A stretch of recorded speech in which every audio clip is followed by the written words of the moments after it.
एक बार की बात है, एक गांव में एक लड़का रहा करता था। उसके माँ बाप उसे अच्छे से पढ़ाते लिखाते हैं और बड़े होकर उसे एक अच्छी सी नौकरी मिल जाती है। माँ, पापा, मुझे एक बहुत बड़ी कंपनी में नौकरी मिल गई है और साथ में गाड़ी और घर भी मिला है। हाँ बेटा, मैं बहुत खुश हूँ। हाँ माँ, लेकिन मुझे शहर जाना पड़ेगा क्योंकि नौकरी तो मुझे शहर में मिली है।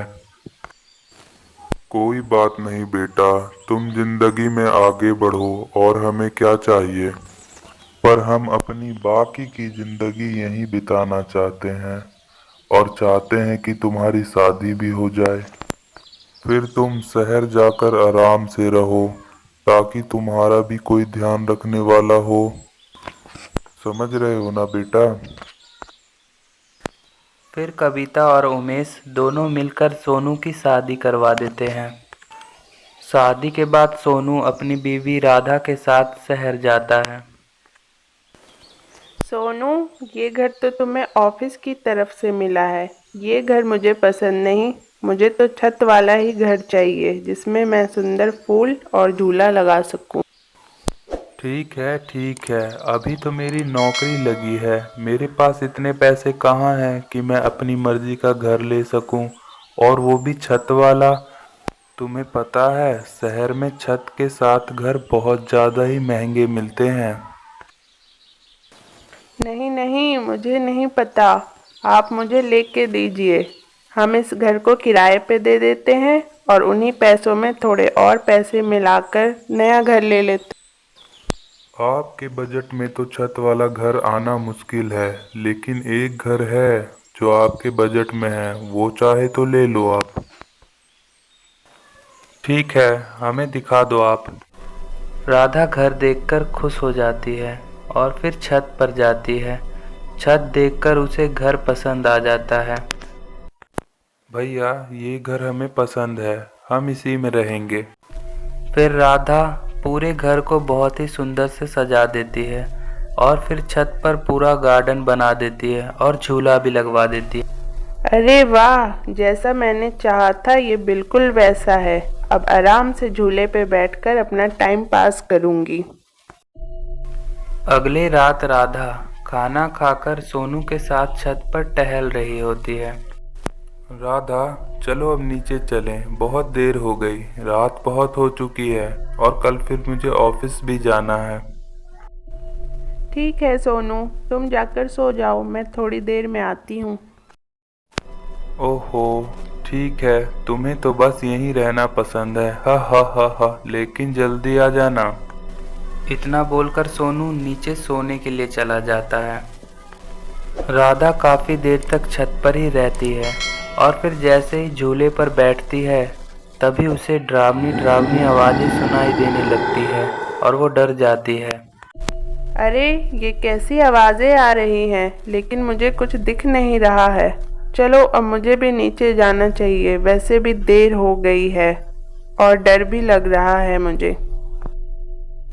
राधा जैसे ही झूले से उठने लगती है उठ नहीं पाती, झूले से चिपक जाती है। अरे नहीं नहीं, मैं उठ क्यों नहीं पा रही हूँ? ये क्या हो रहा है? ऐसा लग रहा है मुझे किसी ने पकड़ लिया है। कौन है नास बेटा? सोनू, सोनू, बचाओ मुझे, बचाओ। सोनू कहाँ हो? बचाओ। आवाज सुनकर सोनू ऊपर छत पर आता है। अरे राधा, तुम अब तक यहाँ छत पर झूला झूल रही हो, और ये चिल्लाने की आवाजें कैसी थी? हा हा हा हा हा हा। आवाज? कैसी आवाज? मैंने तो कोई आवाज नहीं निकाली। देखो ना, ठंडी ठंडी हवा चल रही है, कितना मजा आ रहा है। और इस झूले पे बैठ के तो और भी मजा आ रहा है। हा हा हा हा हा हा हा। राधा झूले से उठती है और सोनू के साथ दोनों मिलकर नीचे चले जाते हैं। तभी वहां झूले पर पीछे एक चुड़ैल बैठी रहती है जो वहां उसी घर में रहा करती थी। एक रात सोनू और राधा सो रहे होते हैं। तभी अचानक से राधा का आँख खुलता है और वो अपनी छत की तरफ जाने लगती है और सोनू को कुछ पता नहीं होता, वो आराम से सो रहा होता है। तभी उसे अचानक से डरावनी आवाज़ें आने लगती हैं। फिर सोनू की नींद खुल जाती है और वो उठकर देखता है कि राधा तो वहाँ है ही नहीं, वो तो वहाँ से गायब है। तब वो सोचता है छत पर जाकर देखता हूँ। तभी सोनू छत पर देखता है कि राधा में तो चुड़ैल घुसी हुई है। आधा सर चुड़ैल का है और बाकी का धर उस राधा का है। तो वो डर जाता है। हा हा हा हा हा हा, आज बहुत दिन बाद मुझे किसी इंसान के अंदर घुसने का मौका मिला है। अब तो बहुत मजा आएगा। सोनू डर करके छत पर से नीचे आ जाता है और वो सोचने लगता है कि अब मैं क्या करूं, मेरी राधा में तो चुड़ैल घुस गया है, मैं उसे कैसे बचाऊं। फिर वो सोचते सोचते उसे याद आता है कि एक तांत्रिक बाबा हैं, वो भूत भगाते हैं, उसी को बुलाता हूं। फिर सोनू तांत्रिक बाबा को बुला लेता है और तांत्रिक बाबा भी उसी रात में जल्दी से आ जाते हैं। बाबा जी, मेरी बीवी को चुड़ैल ने पकड़ लिया है और वो छत पर ही बैठी रहती है, फूलों के पास और झूलों पर बैठी रहती है। डरो मत बेटा, मैं सब ठीक कर दूंगा। तुम एक बात बताओ, तुम इस घर में नए आए हो ना? इस घर में जरूर कुछ हुआ होगा और वो छत पर ही रहती होगी पहले से ही। तुम एक बात सुनो, तुम कितना भी वो चुड़ैल चीखे चिल्लाए, तुम नहीं आओगे। वो तुम्हारी बीवी नहीं, वो चुड़ैल होगी। ठीक है बाबा जी, मैं ऊपर छत पर नहीं आऊँगा, बस राधा को बचा लीजिए। क्या रे तांत्रिक, तू यहाँ क्या कर रहा है? चला जा यहाँ से वरना मैं तुझे मार दूंगी। जल्दी चला जा, तुझे यहाँ किसने बुलाया? तेरा यहाँ कोई काम नहीं है, चला जा यहाँ से। यहाँ से कोई जाएगा तो वो तू है, मैं नहीं। तुम चले जाओ यहाँ से, इन लोगों का कोई गलती नहीं है। इस लड़की को छोड़ दो तुमने क्यों इसे पकड़ रखा है? तुम इस लड़की के शरीर से चले जाओ वरना मैं तुम्हें मार दूंगा। चली जाओ, तब मैं तुम्हें छोड़ दूंगा। चुड़ैल तांत्रिक की बात नहीं मानती, वो कहती है कि मैं नहीं छोड़ूंगी इस लड़की को।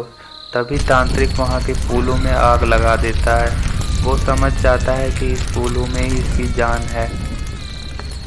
फूलों में आग लगते ही चुड़ैल चीखने चिल्लाने लगती है और सोनू को बुलाने लगती है, बोलती है सोनू मुझे बचा लो, ये मुझे मार देगा, सोनू बचा लो।